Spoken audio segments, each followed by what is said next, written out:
certa maneira, eu tentei voltar mais para o cotidiano e fazer uma coisa mais concreta. Mas é a coisa de todo cidadão, e a Barbie sabe assim, isso para toda pessoa, não é só do poeta, não. Sem uma certa educação literária, a pessoa não aprende a apreciar a poesia culta.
O que é impalpável mais pesa.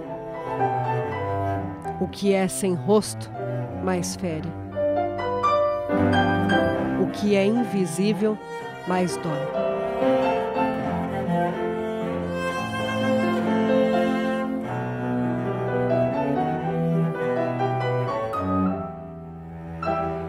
Pai nosso que estais no céu, santificado seja o vosso nome. Venha a nós o vosso reino, seja feita a vossa vontade, assim na terra como no céu. O pão nosso de cada dia nos dai hoje, perdoai as nossas ofensas, assim como nós perdoamos a quem nos tem ofendido. E não nos deixeis cair em tentação, mas livrai-nos do mal. Amém. Conhecendo a história dela, conhecendo a poesia dela, tal, a gente começa a formar uma sensação do como que era o ser dela, né, espiritual, a alma dela. Ela era muito solitária, né? Então a poesia dela, às vezes, para uma pessoa comum é difícil de entender, mas é fácil de sentir. Realmente ela foi, né, e continua sendo uma das grandes vozes, né, se não a melhor, da poesia brasileira contemporânea. Então, de algum modo, ela viveu duas vidas. Eu sempre tive essa impressão. Ela viveu a vida do cotidiano, a vida nossa, do dia a dia, né, com as limitações que ela teve que enfrentar, por ser pobre, por não ser muito saudável, né? Mas, ao mesmo tempo, uma riqueza interior que transbordava na poesia dela.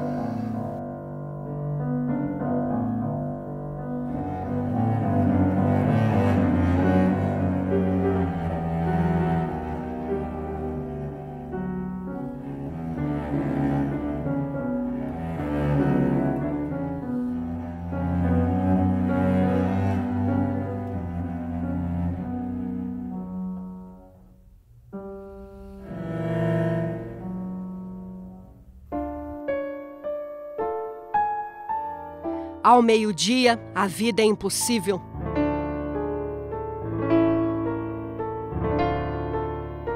Meia luz, meia palavra, meia vida. Tudo que virá a seguir é só uma história de luta pela poesia. Eu imagino que alguns de vocês já devem saber alguma coisa sobre isso.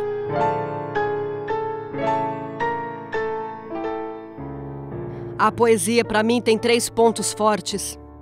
Deve ser mínima, intensa e necessária. Em alguns aspectos, lembra um pouco a vida. A diferença é que a poesia não tem fim nem começo. A vida tem.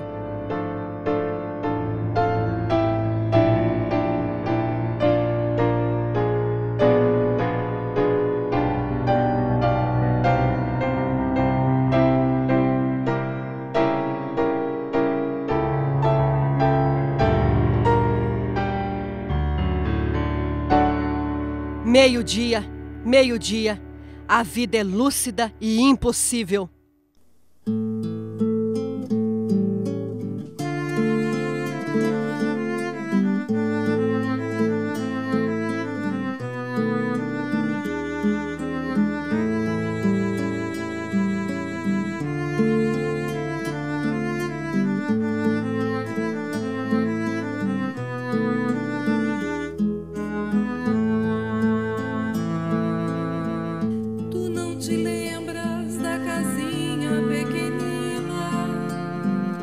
O pai de Euridice chamava Álvaro Fontela.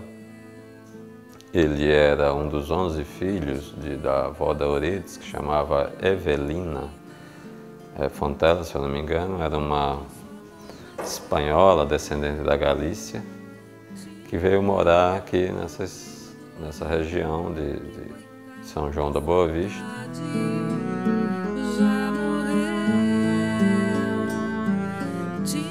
Euridice cresce nesse ambiente, digamos assim, bucólico, e o pai, ela afirmava isso, fazia questão de afirmar que o pai havia sido o primeiro professor dela.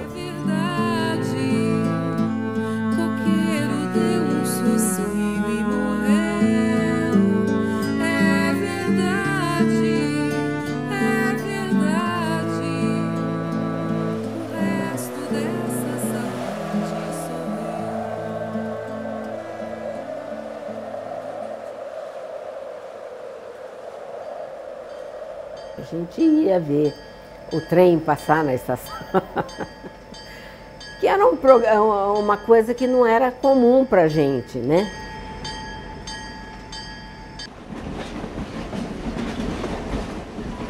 E a gente estava brincando, ela parava e ia escrever. E aí lá ela ficava um tempão. Depois ela voltava, ficava um pouquinho, logo ela saía de novo para escrever. Então ela era muito sozinha.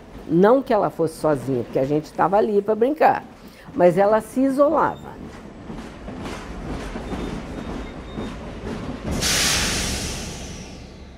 Meu pai era alguém que conseguia fazer de um simples passeio de trem uma aventura inesquecível. Com um passeio de trem, que fique a entender, a gente passeava enquanto via o trem passar. Aquilo era poesia.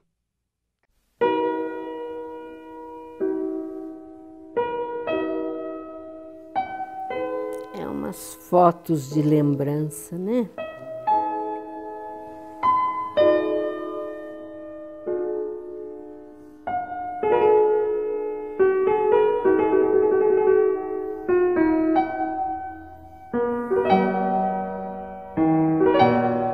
Euridice era filha do Álvaro Fontela e da Laurinda Teixeira Fontela. O pai era marceneiro e a mãe era do lar. E a gente morava na mesma casa, que foi dividida ao meio, e a gente morava de um lado e eles moravam de outro. Na rua Oscar Janson, ela morava no 34, eu morava no 18. Mas a gente tinha a passagem pelos fundos. O fundo se comunicava, era o mesmo quintal para todos nós. Ela não era muito de conversar. O que ela queria era escrever. Que eu me lembro que uma vez ela mostrou uma caderneta pequenininha onde ela tinha escrito. E ela falou que ela tinha 4 anos quando ela escreveu.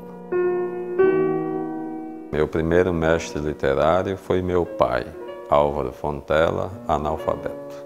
Aquele que havia apontado a borboleta, o rio, os detalhes do vento, os detalhes da madeira, porque ele era carpinteiro, né? Então ele foi um mestre para ela. E esse mestre, um mestre que iniciou-a na poesia mais do que na literatura. Essa percepção da Eurídice de que a poesia é antes de tudo a vida, a poesia está antes de tudo na vida do que nas letras, é alguma coisa do ponto de vista da ética, e é alguma coisa muito rica para se viver, porque você não precisa escrever poemas para ser poeta, nessa visão.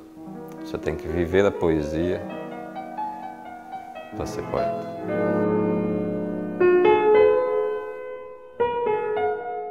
É uma coisa difícil de explicar, mas ela era mais chegada ao pai e saía com ele para todo lugar. Minha tia não saía.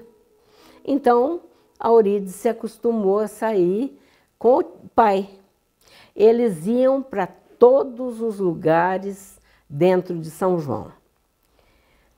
Os dois e o guarda-chuva.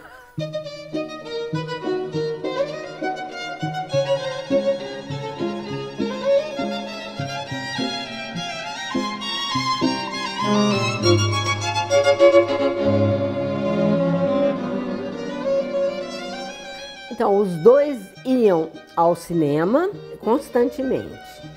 E eles se sentavam e eles comentavam em voz alta o filme, porque eles viviam aquilo que estava passando na tela. Então, o pessoal não sentava perto deles. Todo mundo sentava longe, porque eles conversavam alto mesmo. Ela queria chamar a atenção do mocinho quando o índio ou o bandido estivesse chegando, e ela falava em voz alta, ela gritava. Então o pessoal não sentava perto. Aquilo sim era alegria. Até hoje eu me lembro do cheiro de pipoca e das poltronas antigas, embalado pelo rin-tin-tin. A vida devia ser assim, mas ao contrário, o mundo já era bem complicado naquele tempo. Eles iam ao cinema, ele ia trabalhar, ia no campo de exposição, ia no carnaval, sempre com o guarda-chuva no braço. E ela acostumou. Eu conheci a Eurídice primeiro pelas ruas da cidade, cruzava com ela, com o pai, etc. Mas passei a conviver com ela em 1956, no curso normal do Instituto de Educação Cristiano Osório de Oliveira. A Eurídice começa a escrever na escola já, a partir das datas comemorativas. Dia das Mães, um poema para as mães. Né? Dia dos Pais, um poema para os pais. Dia da Pátria, um poema para a pátria. Então ela começou assim e foi tomando gosto. Na época não se falava, por exemplo, a humanidade, o gênero humano, se falava assim, os homens estão caminhando para isso, os homens estão evoluindo, etc. E ela corrigia o professor. Ela falava, não, é o gênero humano que está evoluindo. Tinha professor que, nós podemos dizer assim, que tinha medo dela, porque ela contestava e falava, tinha argumento. E, no mais, ela captava as coisas melhor, mais rápido do que a gente. Ela era mesmo bem CDF. Isso é interessante de ver. Aos 12 anos ela já está com uma formação, um olhar crítico, de alguma forma sendo amadurecido ao ponto de separar, rasgar, juntar coisas, juntar versos. Ela tem um soneto que fala da irmãzinha que morreu, né? Então, esse também tem um ingrediente biográfico, é um dos primeiros, acho que é das primeiras coisas que ela escreveu. Acho que ela deve ter se tocado muito com a morte da irmãzinha e fez um soneto. Ainda era, então, uma adepta de forma fixa, né? E depois, eu não sei como é que ela chegou a outros poetas e, finalmente, como é que ela chegou à poesia dela, como é que ela conseguiu depois criar esse campo tão pessoal de linguagem, né? Porque aí algumas pessoas mexiam com ela porque ela estava sempre acompanhada do pai. Aí ela reagia. Quando ela era provocada, ela reagia, ela xingava. E aí o pessoal falava que ela era agressiva. Eu não acho que ela fosse agressiva. Eu acho que ela reagia a uma injusta provocação. Os professores foram até a casa dela, visitá-la quando a mãe morreu. E ela os recebeu com muita alegria, né? Que dia estranho foi aquele. O meu coração ficou triste pela partida da minha mãe, mas ao mesmo tempo havia uma felicidade incontida de ter tantas pessoas em casa, olhando para mim, me dando atenção, me dando carinho. Mal sabia eu que esse furacão era a solidão da vida. Um monte de gente te olhando e você ali, nunca sabendo o que é verdadeiro. Ela escreveu esses poemas, publicou um desses poemas num jornal aqui de São João, da Boa Vista. Por acaso, o Davi Arrigucci estava de férias aqui na cidade, ele já estudava, ele já era aluno na USP. Ele leu o poema, gostou muito do poema, guardou o poema. Numa outra vez que ele veio aqui à cidade, ele disse que queria encontrar Eurídice, se tinha alguém que poderia reapresentá-la, porque eles haviam estudado na infância aqui juntos. Ele foi atravessando a praça, aqui principal, e a Eurídice vinha caminhando na praça com o pai dela. Então ele se aproximou da Eurídice e disse: Eurídice, não sei se você está lembrado de mim, eu sou Davi, filho do Dr. Davi. Nós estudamos juntos quando éramos crianças, eu li um poema seu no jornal, gostei muito, queria saber se você tem mais poemas.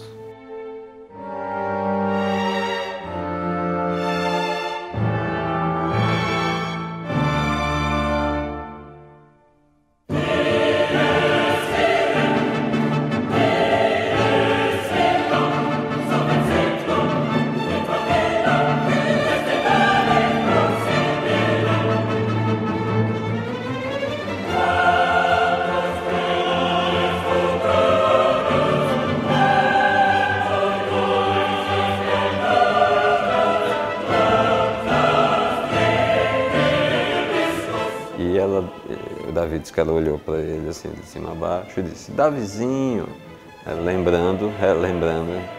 reconhecendo ele. Eu disse: sim, claro, tenho mais poemas, eu posso te apresentar esses poemas.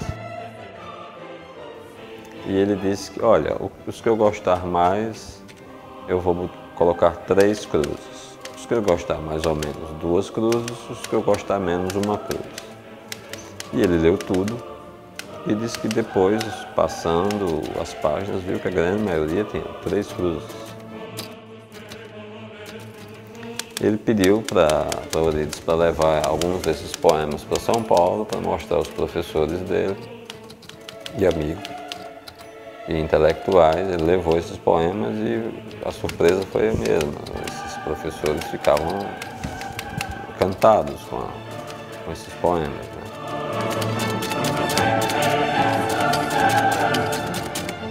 A partir daí, o professor Davi Arrigucci consegue publicar esse livro, chama Transposição. Ela é de uma exatidão assim plena, rara na nossa poesia. Nós temos uma tradição mais, eu diria, mais emocional, né?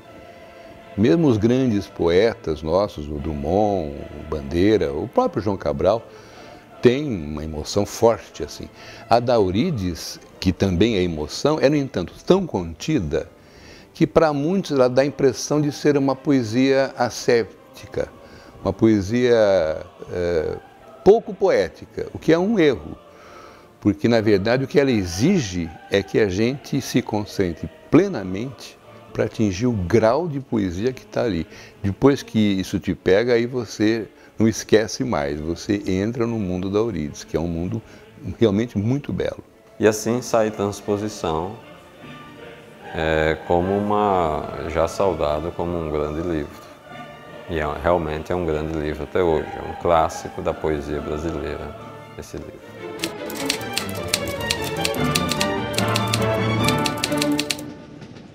A ordem, transpondo-se em beleza, além dos planos no infinito, e o texto pleno indecifrado, em mosaico, flor ardendo. O caos domado em plenitude, a primavera. A primeira colocada no estado de São Paulo em nota ganhava uma cadeira, porque normalmente tinha que fazer concurso para entrar, para ganhar uma cadeira do estado, né? Para escolher, etc. E Eurídice foi essa aluna que tirou as melhores notas no conjunto de todos os alunos do estado de São Paulo e ganhou um emprego público de professora. E ela simplesmente não era uma pessoa que estava querendo aquele emprego. O emprego veio sem ela pedir. Então ela se sentiu um pouco numa situação difícil, porque ela não era rica. Ao mesmo tempo precisava de dinheiro para sobreviver e ajudar os pais. E ao mesmo tempo não gostava de sala de aula. Eu estranhei muito aquela cidade. São Paulo tem o costume de modificar as pessoas. Mas eu continuei em pé perante eu mesma.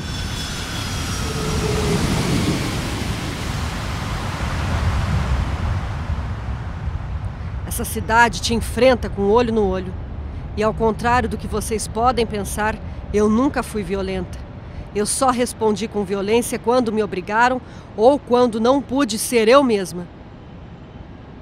Ela vai em 64, 65, 66, ela vai para São Paulo primeiro com o pai, junto com o pai, depois o pai volta para cá, ela fica morando só. E logo em seguida ela vai morar com a Gerda.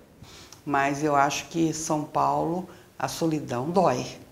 A solidão dói muito, porque é muita gente e só você, né?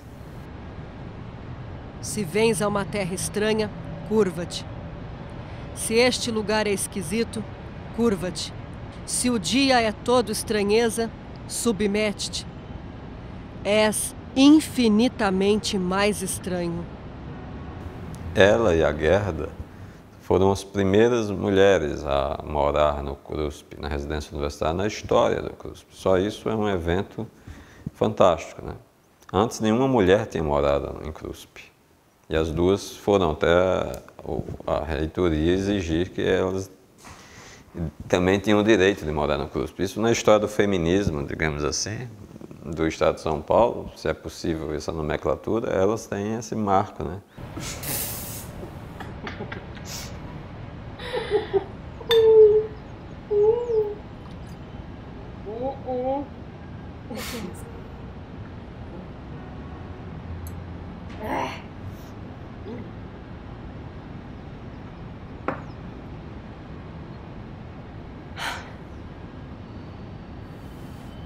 A lucidez alucina. Eu pasto, bela campina.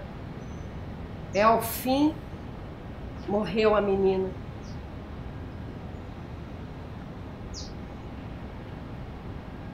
Não é uma maravilha, mas é o que eu sinto. Feliz Natal. Feliz Natal. A amizade com a Gerda me incentivou em várias coisas. Na liberdade de vida, na bebida e num negócio chamado sexo. Até então eu não conhecia isso, a não ser pelos livros e filmes. Eu nunca me interessei em ser tocada por outra pessoa. Mas de tanto ela falar e fazer, acabou me despertando a curiosidade para o que era aquilo.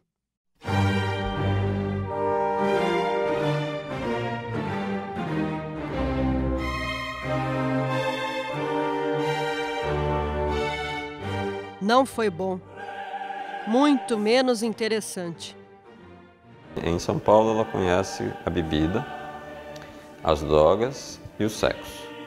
Coisa que até então ela não conhecia. Ao mesmo tempo ela queria sair de São João Ao mesmo tempo, ela lamentava ter saído de São João. Eu queria entender das coisas e fui cursar filosofia. Prestei o vestibular e passei na USP. Pensei em fazer letras também, mas escrever eu já sabia. O impulso filosófico era mais forte. Eu queria entender o mundo e tentei fazer isso através da minha poesia.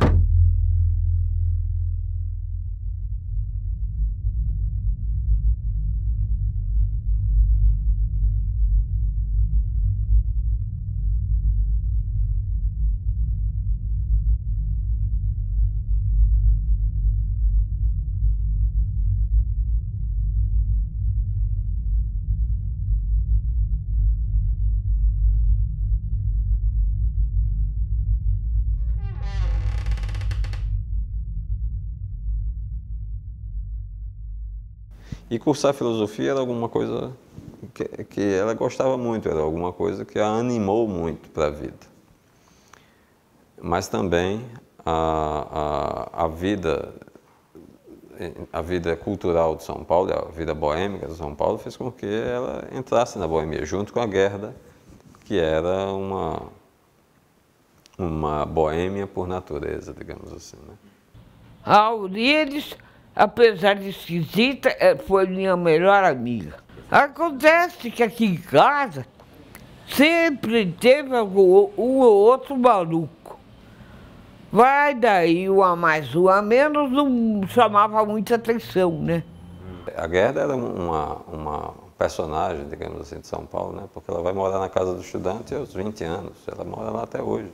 Se vocês forem na casa, no apartamento da Gerda, provavelmente vocês vão encontrar ainda alguns livros Euridice que estão lá, porque a Gerda morou com a Euridice. Ela, a partir dos anos 60, e viveram juntas até a Euridice morrer. Tinha a casa do estudante que ficava na Avenida São João. Na verdade, eu estava em São João ainda, fazia tiro de guerra, e vim me inscrever para o vestibular da USP. E nós tínhamos lá em Poços, nosso grupinho, o GGN, os mais velhos vieram antes para São Paulo, que é o pessoal que conviveu com a Euridice aí na própria casa do estudante, e pegaram aquele tiroteio aí do AI-5. Quando eu cheguei em 70, já era a guerrilha de um lado, mas tinha a paz dos cemitérios aí, né? E um deles, ou dois, tinham sido presos na ocupação do Lago São Francisco. Ela chegou em presa com todo mundo. Deram a chave, eu não sei quem é que morava com ele, deram a chave e falaram, vai lá para... Fica hospedado lá.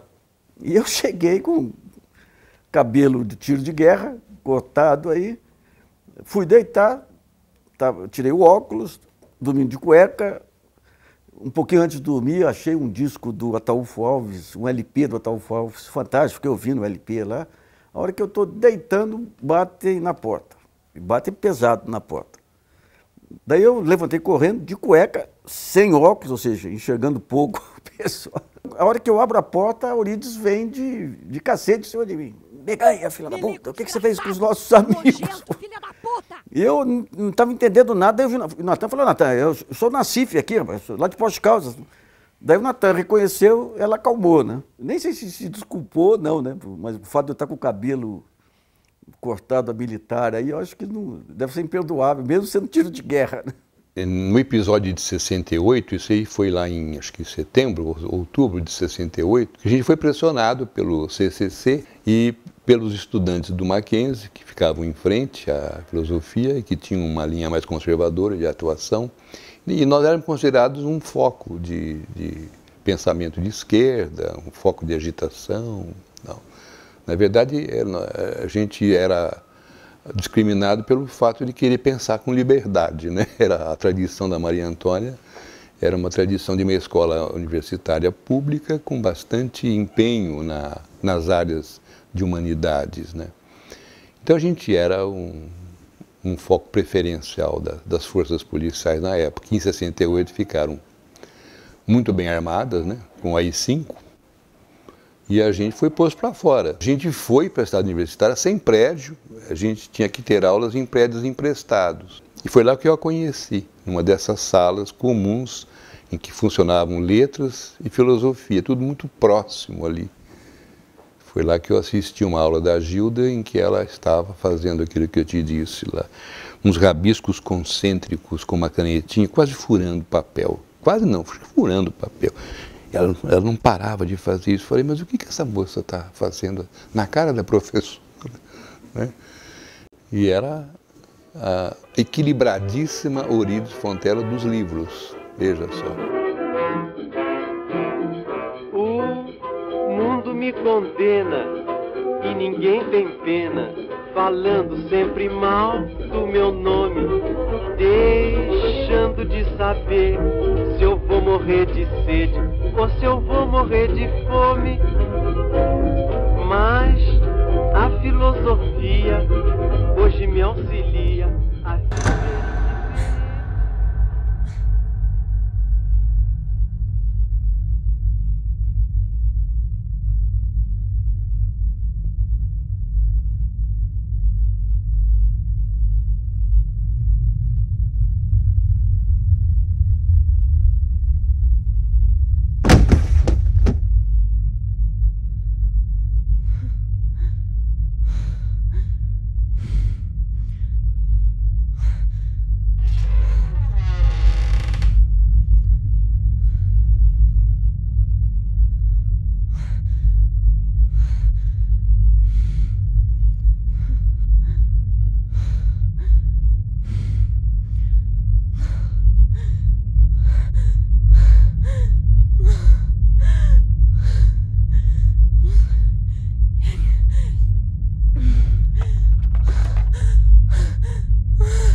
Ela arrumou o primeiro namorado lá na cidade universitária.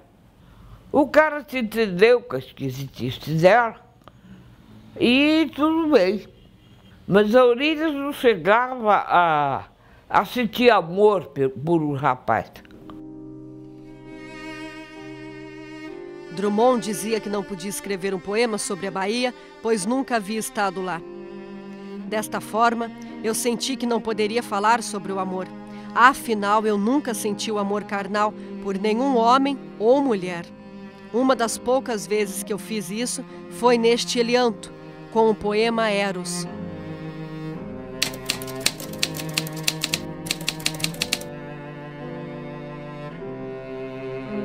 Cego? Não, livre. Tão livre que não te importa a direção da seta. Era o amor como energia criadora do mundo. Eu viria falar novamente sobre isso 25 anos mais tarde, numa visão mais pessimista.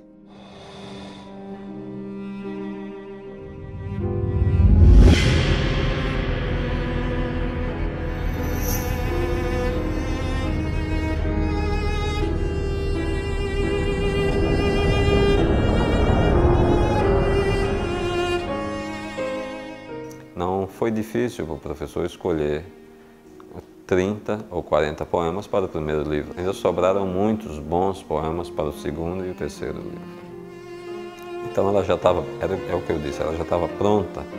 Muito nova, ela já estava pronta. Então ela é uma autora, eu diria, ao mesmo tempo personalíssima, mas sem um traço da experiência pessoal da vida, do cotidiano dela. Isso resultou apagado para ela poder dar voz apenas a perguntas essenciais e especulações essenciais sobre a vida. Parece que aí o curso de filosofia dela teve uma entrada no modo de ser poético da Eurídice. Então ela tem poemas para Kant, Kant relido, ela relê Kant belamente, né? Duas coisas admiro: a dura lei cobrindo-me e o estrelado céu dentro de mim. Era poesia para pensar, não para sentir.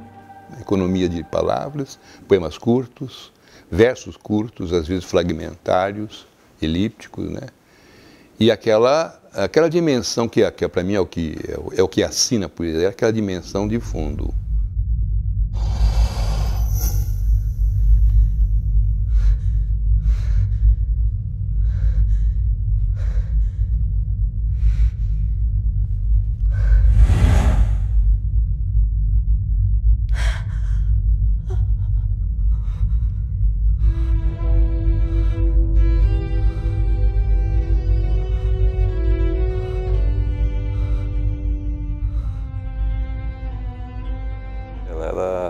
uma pessoa que não sabia muito bem administrar a vida prática.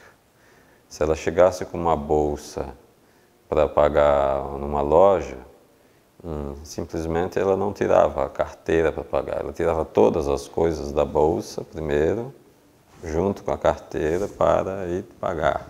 E depois recolocava tudo de novo na bolsa, né? Então, e dinheiro sempre foi um problema.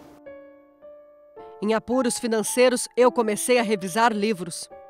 Eu era, sim, um pouco crítica quanto a isso. Sempre costumava rabiscar de caneta vermelha no próprio livro tudo aquilo que não servia ou que não estava bom. Talvez seja o episódio mais dolorido da vida da Eurídice, seja a vida no magistério dela, como docente. Porque ela já entra na docência não querendo ser docente, vai trabalhar numa escola Marisa de Mello, na Penha. Ela também não se adapta ali na sala de aula. A batalha começava cedo. Era 1h30 para ir e outra para voltar para casa, pela Radial Leste. Aquilo tudo me cansava. A sala de aula me cansava. Eu ganhei o prêmio para ser professora, mas não pedi para isso acontecer. Acho que eu não nasci para dar aula. Mas para que serve um pássaro? Nós o contemplamos inerte. Nós o tocamos no mágico fulgor das penas. De que serve um pássaro, se desnaturado o possuímos?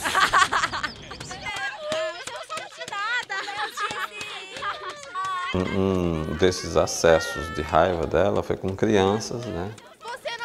Uma criança desobedeceu ela teve um acesso de fúria e chutou lata de lixo, batia com a cabeça na parede, começou a se morder, mordeu os próprios braços. As crianças, vendo aquilo, ficaram apavoradas. Os professores, a direção da escola a afastou da sala de aula, o que para ela foi ótimo. Ela ficou muito tempo afastada da sala de aula e, quando voltou, foi para a biblioteca. A Eurídice não era racional quando queria alguma coisa. Tinha que ser o que ela queria, de qualquer maneira. Tudo será difícil de dizer. A palavra real nunca é suave. Tudo será duro. Luz impiedosa, excessiva vivência, consciência demais de ser. Tudo será capaz de ferir. Será agressivamente real. Tão real que nos despedaça. Não há piedade nos signos e nem no amor. O ser é excessivamente lúcido e a palavra é densa e nos fere. Toda palavra é crueldade. Meu pai casou-se novamente em 68, contrário à minha vontade. 5 anos depois, ele faleceu. Eu voltei a São João para o enterro e fiquei na casa da minha tia. Nunca me senti tão sozinha depois disso. Eu não tinha mais ninguém para conversar, eu não tinha mais nenhum amigo verdadeiro. A Gerda foi viajar o mundo e eu fiquei em São Paulo. Até o cinema perdeu o gosto. Não quero mais falar sobre isso. Um fruto por um ácido, um sol por um sigilo, o oceano por um núcleo, o espaço por uma fuga, a fuga por um silêncio, riquezas por uma nudez.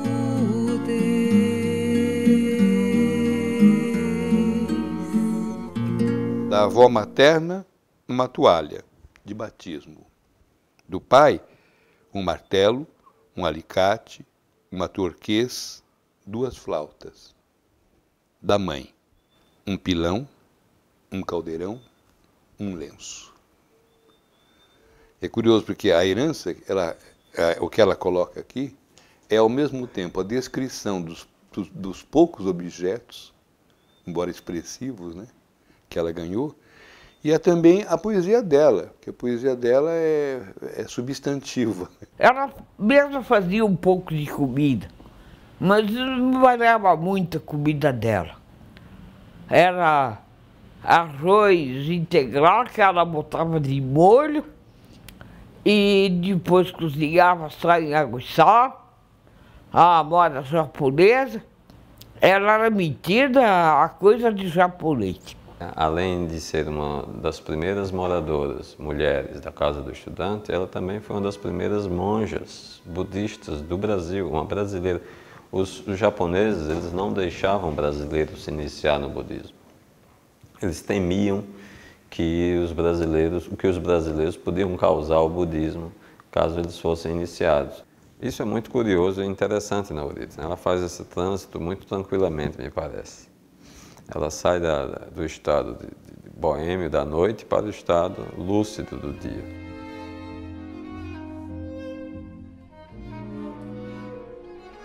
Em busca de iluminação, eu saí e encontrei o Zen Budismo. Aquilo me trazia paz. Era bom fazer parte de um grupo de pessoas e ser respeitada. Fiz minha iniciação, cortei o cabelo, coloquei água na cabeça e aprendi o ritual de meditação. Entendi como respirar e deixar o pensamento livre. O mestre Tokuda me chamava de Myosen Shinge, que quer dizer mente florescida. Eu gostava até. Fiquei anos praticando o Zen Budismo. Encontrei alguma paz naquilo. Mas depois de um tempo, senti que algo ainda me faltava. Eu fui atrás de luz. Acabei encontrando um pisca-pisca de Natal. Alguma coisa sempre faltava.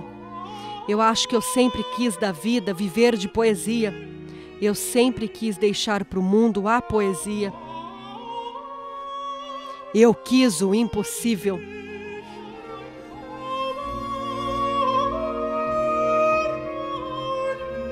Só existe o impossível. Então esses estados de humor parecem condizer com estados poéticos dela.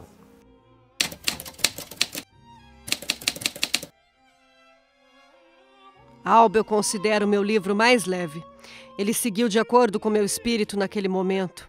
Leve, alegre, seguro, consciente de si e da poesia, consciente do impossível.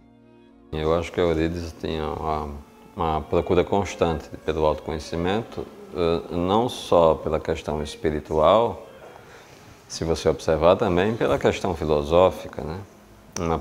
Uma pergunta pela existência, uma pergunta pelo existencial, não por acaso um dos filósofos que ela mais amava era o Heidegger, onde essas questões estão bem postas, né? Alguma coisa de Zen existe na poesia dela, talvez no sentido da limpeza, a limpeza, né? A limpeza, a economia, uma espécie de redução ao mais simples, embora esse mais simples possa ser ainda muito complexo. Quando você quer muito mais simples, você vai em busca de uma coisa essencial, né? E o essencial é difícil.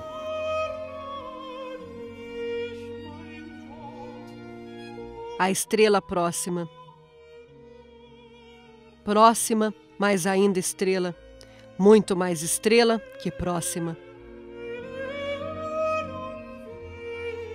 Hoje nós estamos percebendo minimamente, devido à morte do Antônio Cândido, o monstro que esse homem era, mas ele já era um monstro, um grande intelectual, né, nos anos 60, final dos anos 60, quando ele conhece Euridice. Pela minha vida fora eu tive uma sorte extraordinária. O conselheiro Tolentino ele dizia o seguinte: para vencer na vida não basta competência, é necessário o bafejo da sorte. Isso é pura verdade.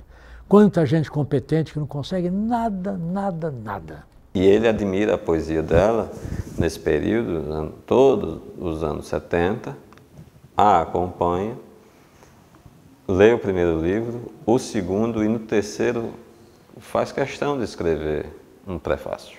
E desde 84 comecei a ler a poesia dela, e lia e escrevia, assinalava no livro, né? E achei uma poesia bonita, substantiva, densa. E aqui tem um prefácio do Antônio Cândido, que ele termina com a seguinte frase: os poemas de Eurídice mostram como a força poética verdadeira supera os modismos e transforma as tendências do tempo em coisa própria ao poeta. Ainda bem que ela resistiu ao apelo do silêncio e fez dele um protagonista desse livro de valor excepcional. E neste livro, logo o primeiro poema, né, já me encantou. Entra furtivamente a luz, surpreende o sonho ainda imerso na carne. Abrir os olhos, abri-los, como da primeira vez, e a primeira vez é sempre.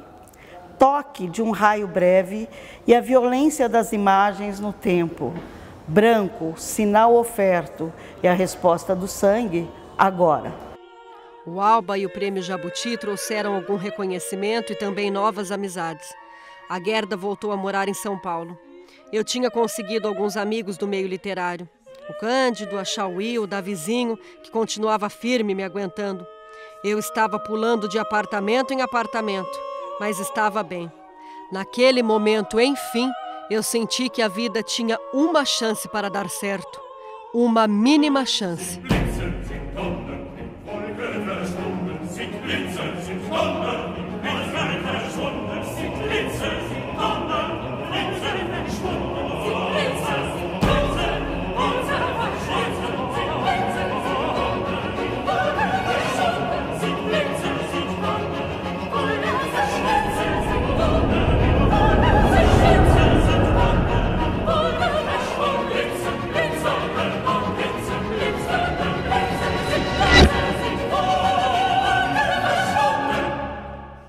Então isso faz com que a Eurídice aconteça, sobretudo no meio intelectual. O professor Antônio Cândido me conseguiu uma bolsa de pesquisa. Era bom, pois me dariam dinheiro e eu conseguiria finalmente comprar o meu cantinho, o meu ninho, e me livrar do aluguel. Era um sonho incrível eu estar conseguindo viver de poesia naquele momento. Ela resolveu dizer, eu vou dizer quem eu sou com os meus versos. Quem puder entender, quem quiser entender, esteja à vontade, mas eu não vou diminuir isso em mim. A partir do próprio prêmio e dessa consagração de Alba, ela começa a mudar. Em seguida, em 86, ela publica Rosácea.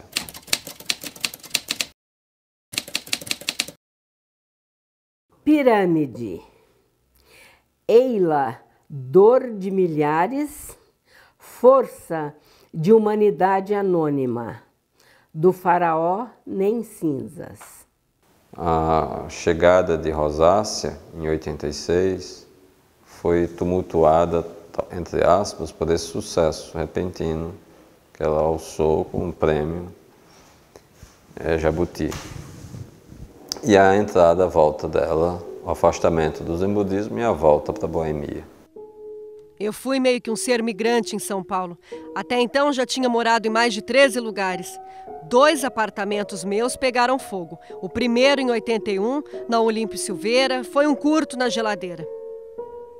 O segundo em 88, na Marechal Deodoro, eu prefiro não comentar.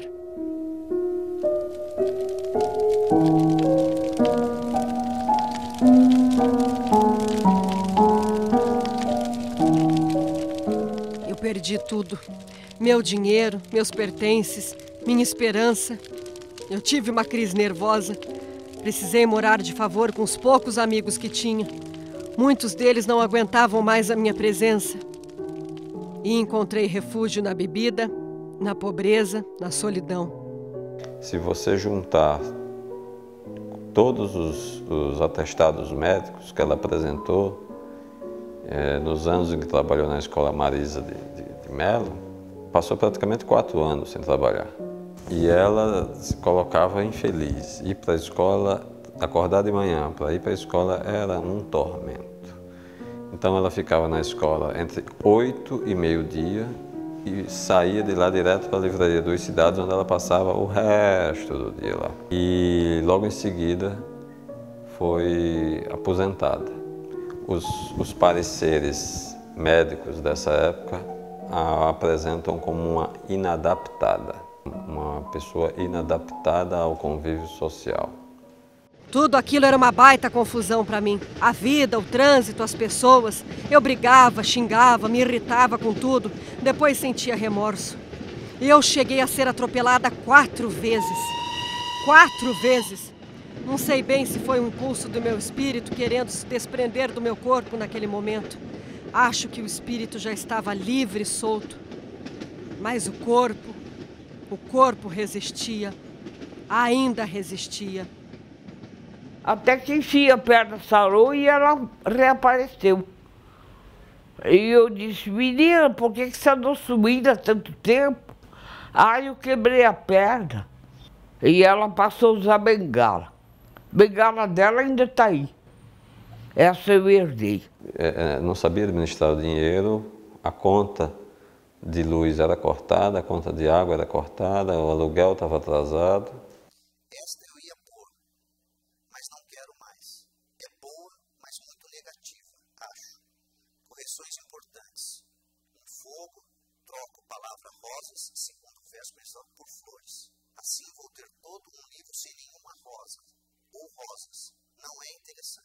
O Augusto fez aquela proeza lá de reunir vários poetas, alguns conhecidos, como Zé Paulo, a própria Eurídice e outros que não eram conhecidos, como eu, o Moura, né, o João Moura, e fez uma coleção de, acho que foram, não sei se foram 12 ou 14 livros de poesia, uma coleção chamada Claro Enigma. E aquela foto que tem a Eurídice lá no grupo era uma promoção exatamente dos próximos livros que iam sair. Inclusive os nossos 2 que foram lançados numa mesma noite, em 88.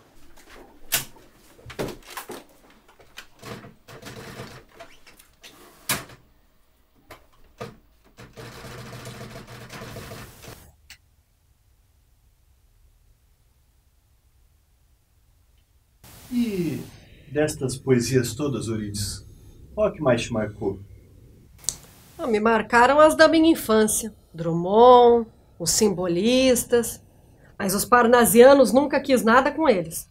E Augusto dos Anjos? Ah, também li. Me diverti horrores. Engraçado, não? Eurídice, a gente percebe muitas vezes que a poesia não é uma trégua para você, né? Não é. Isso está na minha própria vida. Eu não tenho nada além da poesia. Cada gesto, cada palavra tem uma dimensão forte. É selvagem o regime da poesia em você? Como assim, selvagem? Um regime selvagem de vida, isso de ser poeta? Sei lá. Se com selvagem você quer dizer pensar por si própria, agir sozinha, sem se preocupar com a opinião dos outros. Eu escrevi milhares de poemas. A maioria não foi publicado. Os que foram, valeram uma mixaria. Graças a Deus, os originais foram queimados, viu, Augusto? São coisas que eu gostaria que ninguém mexesse, ninguém ressuscitasse.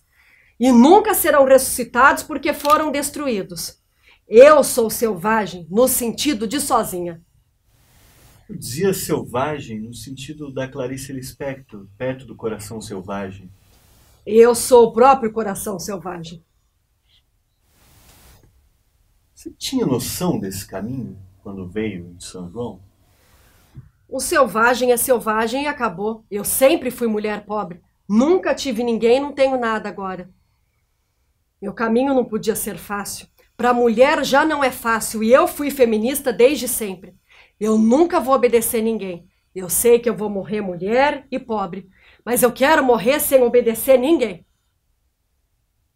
A poesia, ela ocupou todos os espaços da minha vida, porque agora eu não tenho mais nada. O que me restou foi a poesia. Nem amor, nem família, nem dinheiro. Só a poesia. Mas está muito bem. Para algumas pessoas não sobra nem isso.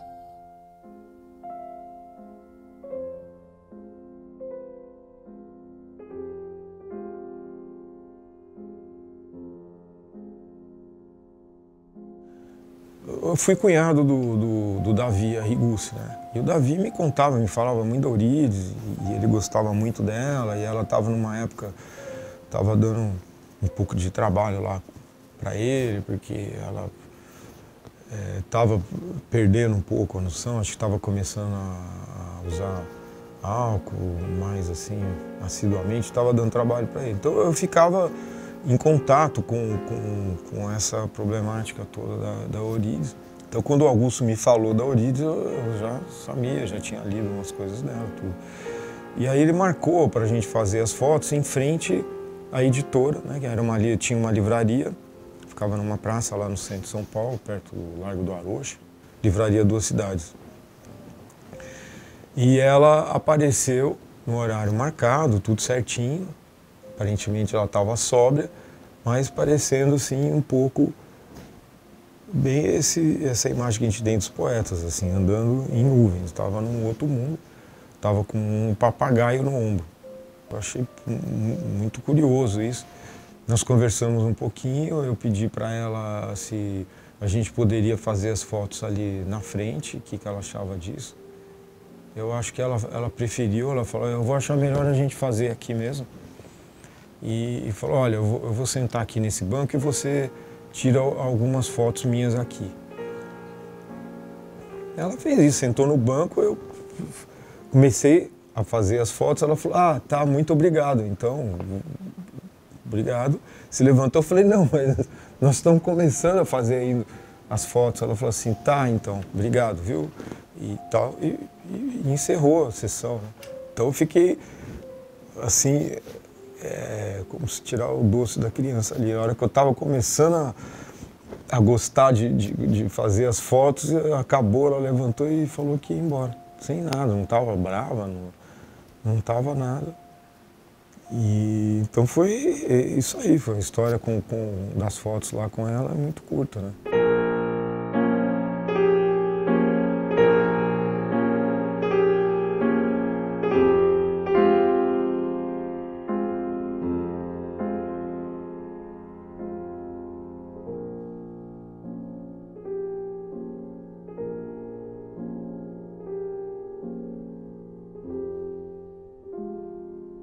E logo em seguida ela começa a frequentar os centros de Umbanda da Barra Funda.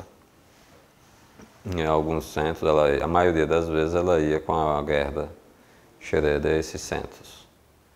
Ela diz que se sentia muito aliviada e a Gerda conta que às vezes quando ela voltava desses centros espíritas, os centros de Umbanda, ela passava semanas muito quieta e sem dar trabalho, como a Gerda dizia. Qualquer coisa que ela pegava era para fazer crítica. Inclusive gibi infantil, aqueles gibis do Walt Disney, ela gostava muito. Numa dessas eu falei para ela, Eurídice, uma coisa que não havia em Patópolis era pai e mãe. Todo mundo era sobrinho e tio. Eu estava com os amigos, o Natan e o Gino, falando de mitologia, e ela estava num canto do boteco, lá em frente, na São João, tomando cachaça de copo americano. Mas como tinha um monte de bêbado lá, era só mais um bêbado ali e tal.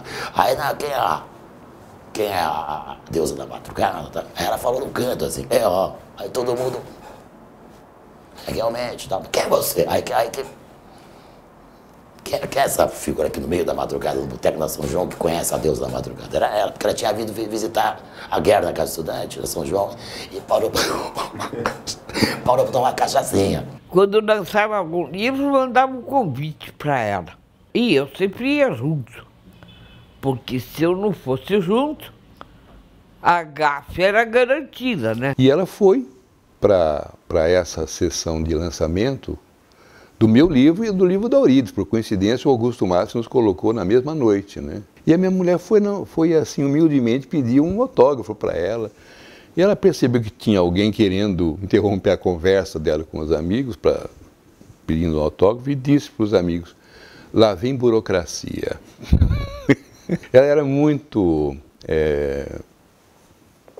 pouco convencional, né, nas relações. Ela dizia o que pensava, não tinha conversa. Com isso, ela acabou, acho que, magoando algumas pessoas, né? Se ela sem beber já era difícil de aguentar, imagina então quando estava bêbada. Aí ela simplesmente saía do ar. Em meio àquela solidão e crises de desespero, eu conheci a Renata Curzel numa daquelas festas patrocinadas pelo meu advogado, o Silvio Rodrigues. Ela logo se interessou por mim quando descobriu quem eu era. Você que é a famosa Eurídice Fontela? Famosa? Não sei. Me recita um poema seu?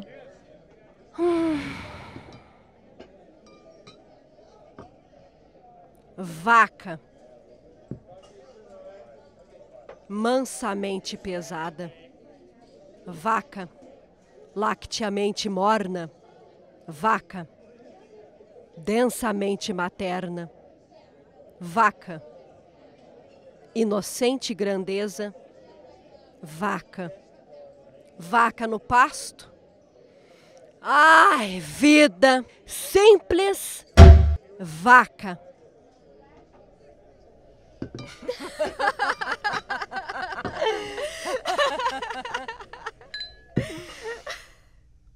Naquele momento, já havia nascido ali uma amizade.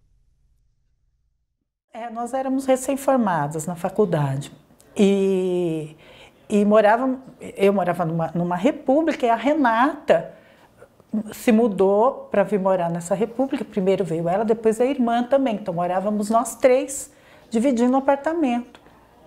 A Renata saiu da casa do estudante, onde ela conheceu a Gerda, e eu também era muito amiga do Silvio durante a faculdade toda. Nós éramos um mesmo círculo assim na faculdade, né? E sempre frequentando esses bares, esses botecos, que eram o nome dos botecos realmente é esse que eu coloquei no livro. Um chamava o Bar do Ladrão e outro chamava o Mosca Frita. Eram os lugares que ela mais frequentava, junto com o Silvio e a Gerda. E acho que lá ela podia ser um personagem, ela podia ser uma pessoa de verdade, não esse personagem que às vezes talvez fizessem, não sei, que as pessoas tinham muitas ideias, assim, que ela já era meio que um mito. Veja, nossa, que demora, isso aqui é Eurídice. Aí já se coloca aquele, né? Aquela roda, vamos ver o que os gênios vão falar entre si. Quem é isso aqui? Eu quero saber isso aqui. Tira o time. Essa característica da Eurídice, de ser uma pessoa inesperável, isso é maravilhoso, né? Ela poderia reagir de uma forma que ninguém estava... Veja, uma pessoa que parecia ter tantos problemas com o seu próprio corpo, ao mesmo tempo começa a dançar. Mas numa dessa, no 6º andar, ela jogou os gatos pela janela.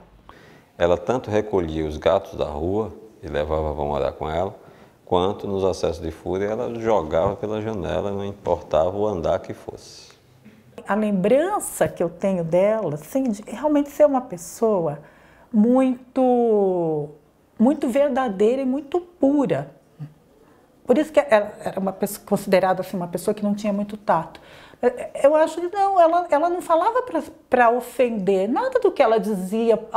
Se alguém podia se ofender com aquilo, ela era uma pessoa verdadeira. O Cândido nunca mais quis vê-la. Imagina o professor Antônio Cândido com aquela doçura dele lá, tendo que encarar um furacão humano na frente.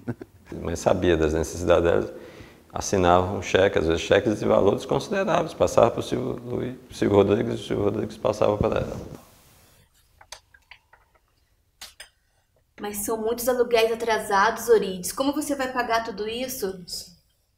Quanto é sua aposentadoria do Estado? R$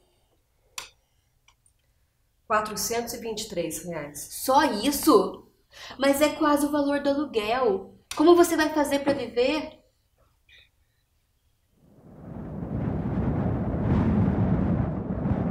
Vemos por espelho e enigma. Mas haverá outra forma de ver? O espelho dissolve o tempo. O espelho aprofunda o enigma. O espelho devora a face.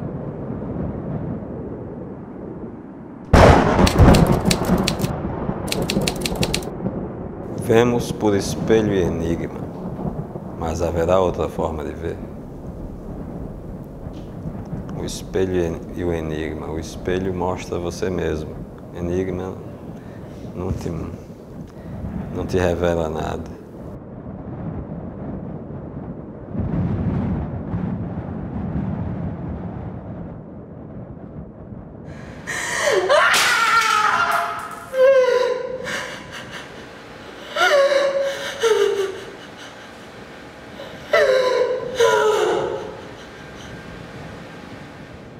E aí foi ficando difícil, aí não tinha mais para onde ir, era ser despejada.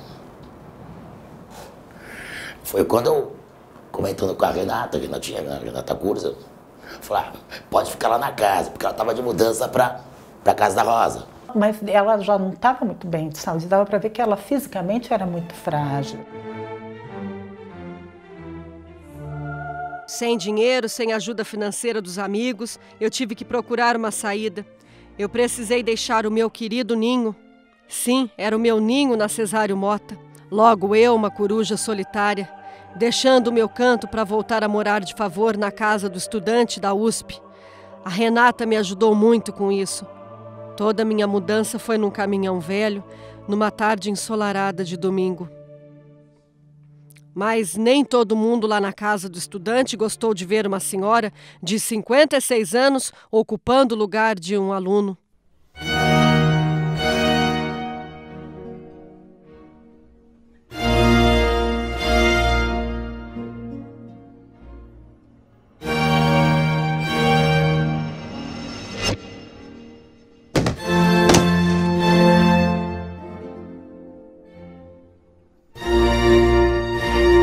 Já havia tentado se matar outras vezes. Ela já tinha tentado se jogar de prédios. Esses atropelamentos mesmos, que foram vários, não se sabe ao certo se distração ou se ela se jogou na frente do carro. Aquilo me machucou muito mais na alma que no corpo. Imagina, cada estudante era um lugar muito insalubre para se viver. Quer dizer, claro que a pessoa se ressente também, né? Foi matar, então. Não tem pra onde ir. Foi o momento máximo da decadência dela, né? Porque ela tentou publicar Teia em várias editoras. Ela pediu para Augusto Marci interceder junto à Companhia das Letras, mas houve uma negativa.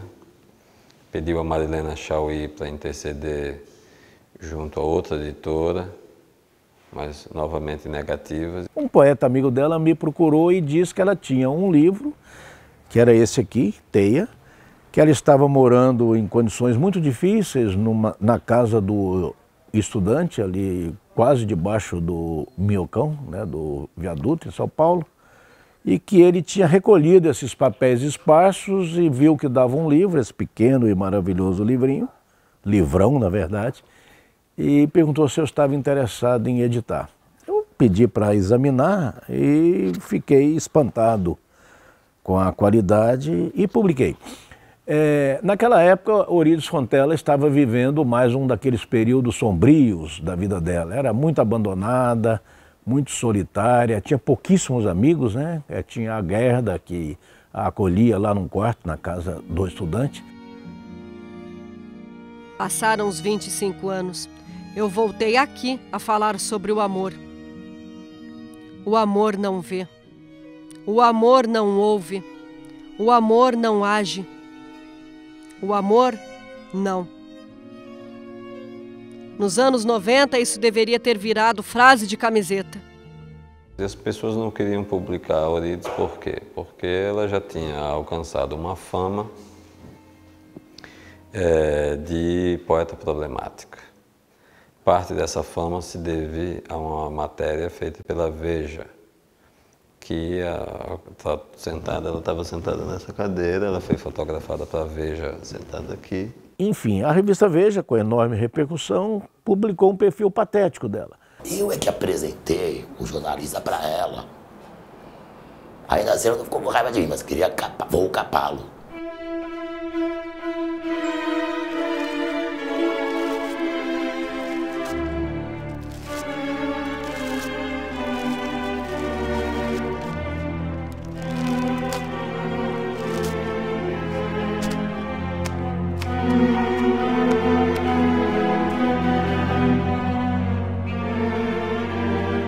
peguei toda essa desgraça, todo esse limão e transformei numa limonada. Então, eu vou fazer marketing com isso. Uma poeta, fiz uma edição de apenas 2.000 exemplares. Então, o Fantástico fez uma matéria que teve uma repercussão extraordinária. Limiar, Violeta, Ultrapassagem, Desejos, um gato e um girassol feliz, uma nudez sem nome, um imaculado vinho. Ela não se incomodou com essa exposição, não. Ela era muito tímida, muito retraída, ela não queria fazer uma noite de autógrafos de livro, mas acabou que concordou. Nós fizemos num restaurante que servia, muito engraçado, uma truta salmonada, era uma truta cor-de-rosa. E aí foi servido um prato para ela era autora e tal, e a gente estava todo mundo ali. Apareceram pouquíssimos amigos, talvez 20 pessoas, não mais do que isso. Mas ela ficou feliz. Depois ela deu uma entrevista no Jô Soares, ela falava dessa história toda, né, de como ela vivia. Eurídice Fontella, você começou a escrever com que idade? Bom, escrever quadrinhos, tentar escrever com 7 aninhos mesmo, assim que consegui escrever, aliás. Mas aí foi evoluindo, até que deu em livros apresentáveis, até que deu um produto apresentável, né? Seu pai fazia o quê? Meu pai era operário. Era operário? Operário, e analfabeto ainda. E você tem irmã? Você tem irmãos? Não, eu sou amostra grátis. Não gostaram do produto, não pediram mais. Eu não sei, eu acho que eles se enganaram, porque o produto é tão bom que eu não sei como é que ficou só nessa amostra grátis. Foi o primeiro livro dela que teve sucesso de público. Quer dizer, você vender poesia no Brasil hoje, você vender um livro, 2.000 exemplares, 4.000 exemplares, de uma poeta tão difícil, porque ela não é uma poeta popular, né? É uma poeta sofisticadíssima. E olha, como eu sou uma escritora, eu devo o prêmio realmente aos meus leitores. E a favor continuarem me lendo, ouviram? Obrigada de todo o coração. Isso é um fenômeno. Então, a cidade resolveu fazer uma homenagem a ela. Que ela foi convidada para ir para São João. Mas muitas pessoas, né, a cidade e outros lugares, recomendavam não trazer a Eurídice para cá, que ele iria quebrar a livraria toda. A cidade nem a conhecia, né? Então ela foi resistindo muito, ela não queria ir. Bom, o lançamento aqui foi bem recebida. Quando esteve aqui no Prestando que ela também faz milagre, teve uma recepção no teatro, né? O pessoal da academia, outras pessoas organizaram uma recepção com ela.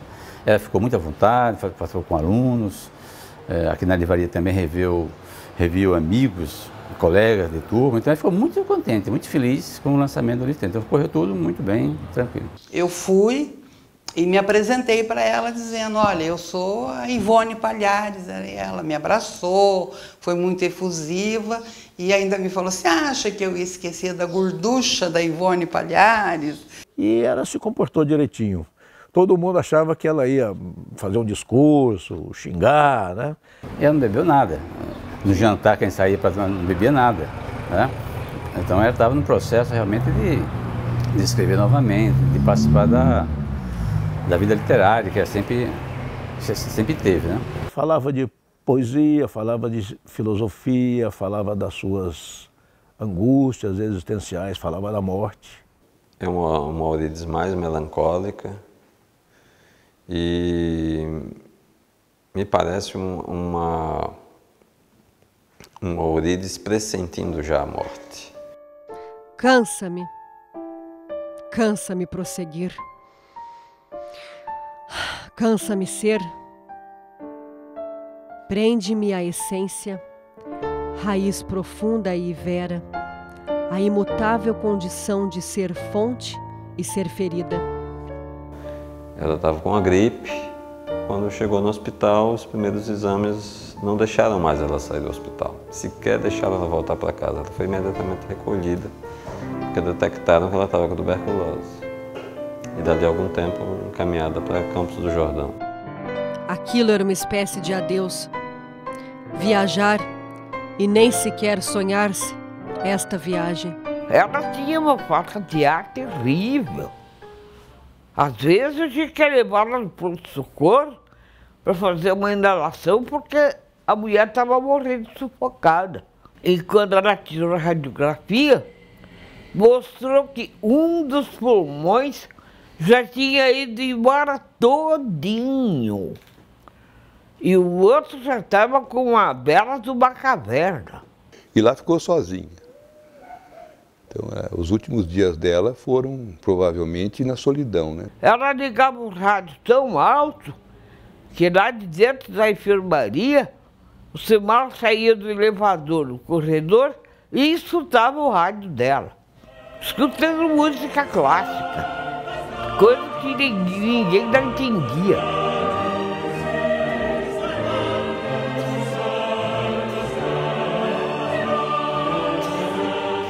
Muita gente passou por aqui, né? Muita gente famosa, inclusive, né? Que veio para Campos do Jordão para tratar a tuberculose.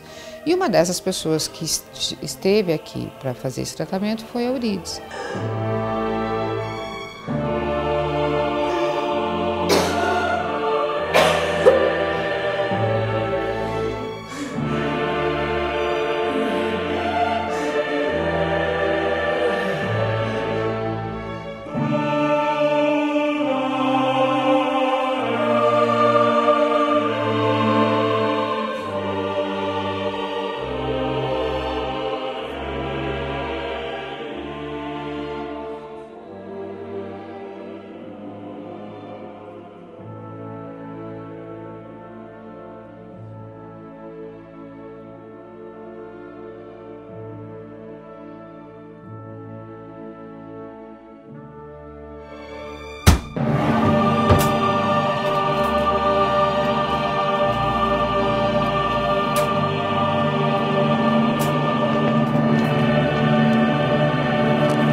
Foi tudo muito rápido, essa coisa assim. Ela ficou doente, foi para Campos do Jordão e pouco tempo depois ela faleceu.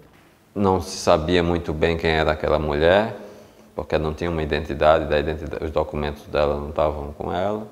E o que a salvou, talvez, desse destino foi uma enfermeira que, ao arrumar as coisas dela depois da morte, descobriu um livro. E vendo o livro, né, tudo fez para que achar alguém. Quando ligaram para a casa do estudante, disseram, olha, tem uma mulher aqui que diz Eurides Fontela. Imediatamente, a casa do estudante entrou em contato com a Renata Curzel. E aí não tinham parentes, não tinha ninguém a quem avisar, ela não tinha deixado filhos, não se conheciam as pessoas da família. E teve que vestir a Eurides, teve que cuidar de todo. Diz que ela estava muito magrinha, muito, né, debilitada. Coisa super triste, assim, porque aí você via como ela era. Porque assim, quando você convivia com ela, não dava para ter tanta impressão como ela era frágil fisicamente. Aquele corpinho assim, naquela não tinha nada, eles não fizeram nada, assim, era uma mesa de cimento frio, gelado, assim, e tava o corpo lá, porque normalmente a gente chega numa coisa assim, você vê, tem já, todo mundo não tinha nada, tudo assim, uma bolsinha velhinha, uns pouquíssimos objetos, pouquíssimas roupas, pouquíssimas coisas. E aí nós passamos a noite, antes de partir, a gente pegou os livros dela que a gente tinha, e nós passamos a noite, nós três nos revezando, e cada uma lia um poema. Uma lia um poema, outra lia, nós passamos a noite inteira no velório, né, acordados a noite inteira, lendo os poemas dela.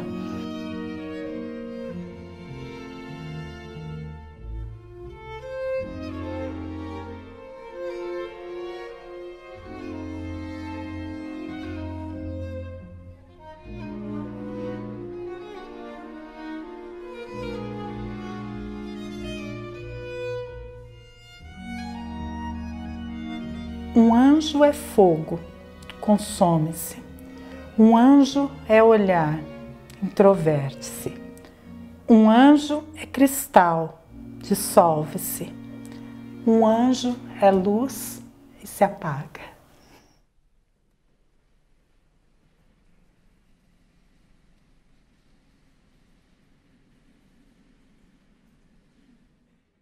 Foi muito emocionante. Foi de uma emoção incrível. Talvez comungando com ela um pouco da solidão dos poetas, né? E no caso dela, uma solidão muito viva, tátil, né? De uma pessoa sozinha e com essa voz incrível, essa voz poética, essa lírica. O Elianto começa com essa epígrafe. Menina, minha menina, faça o favor de entrar na roda. Canta um verso bem bonito, diga adeus e vá-se embora. Ela está falando, na verdade, de nós todos, essa cantiga. Cada um de nós é alguém que vai entrar na roda, dizer alguma coisa e ir embora. Na perspectiva do Eurídice, isso aí é a biografia das pessoas. A gente está aqui para entrar na roda, faz alguns dias em um verso bem bonito, qualquer coisa que se diga, que marque a presença da gente, aí já é a hora de dizer adeus e ir-se embora. O que ela viveu fora, coitada, todas as agruras, as bebedeiras, o mal-estar, a penúria, tudo isso acho que tinha essa compensação aqui. Haverá um momento em que eu chego e falo essas coisas, né? Não é pouco, né?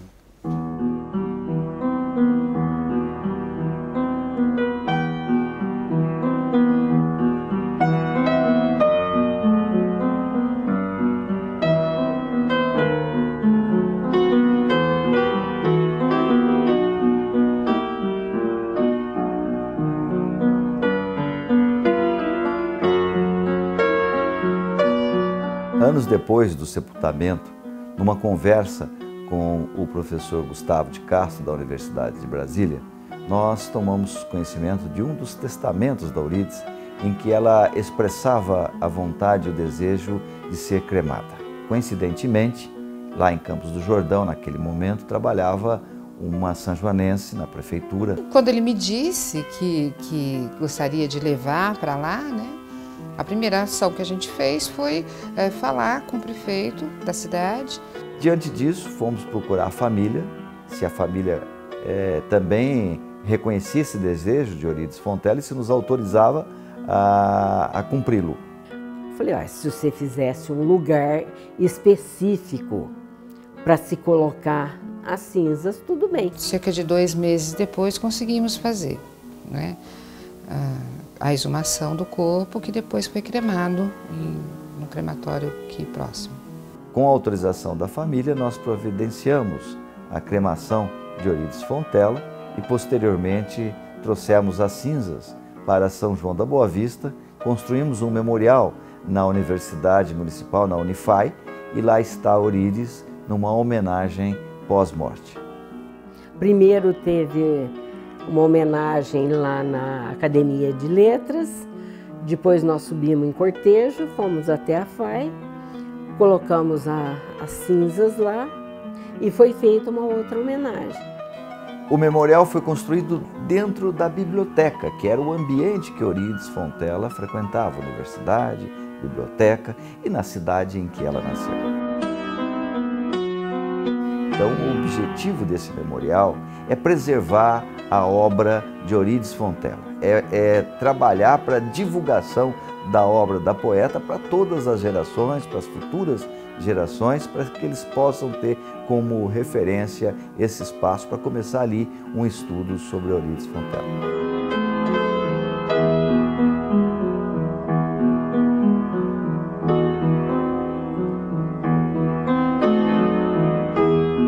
Por volta de 2006, eu sonhei com a Eurídice.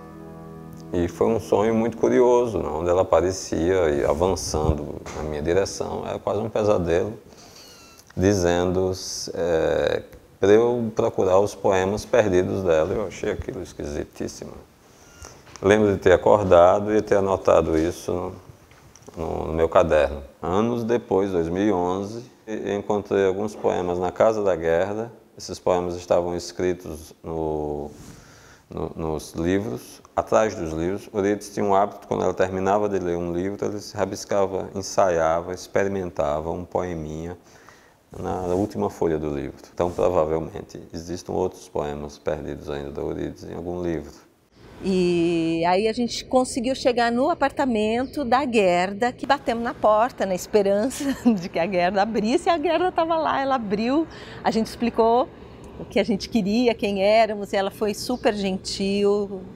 E daí, olhando assim, a gente viu em cima do criado mudo um papel amarelado, pequeno assim, meio rasgado, faltando um pedaço, que era um poema escrito à mão pela Eurídice, com aquela letra dela, difícil de entender, com uma data que é junho de 98. Então, muito próximo da semana que ela foi internada. Então, provavelmente ela escreveu aquilo um pouquinho antes de sair dali. E ele diz assim: fui mal nascida. Menina fui, normalmente infeliz, mas domei a minha sina e consegui o que quis, ou quase. Onde a certeza? Nada é total. Não esqueço. Mas fiz brotar a beleza, único bem que conheço. Eurídice Fontela.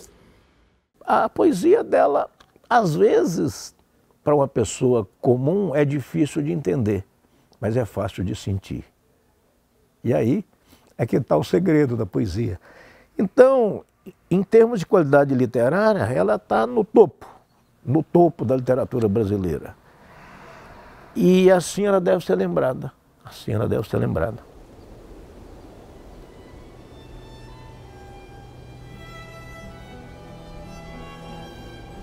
A estrela da tarde está madura e sem nenhum perfume. Depois da estrela da tarde só há o silêncio.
Poetisa tinha assim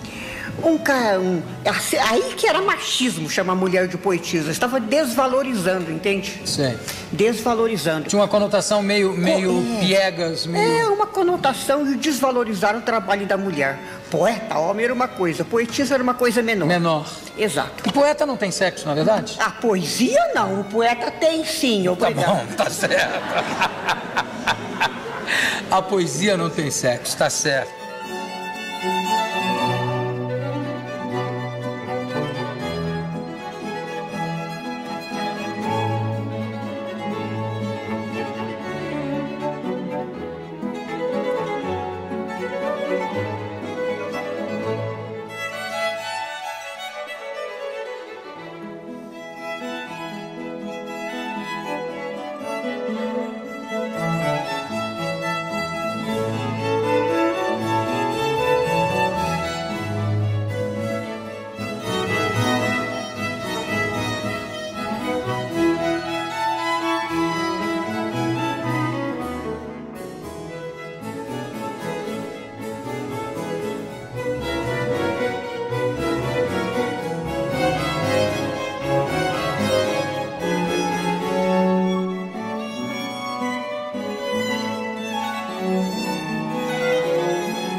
Música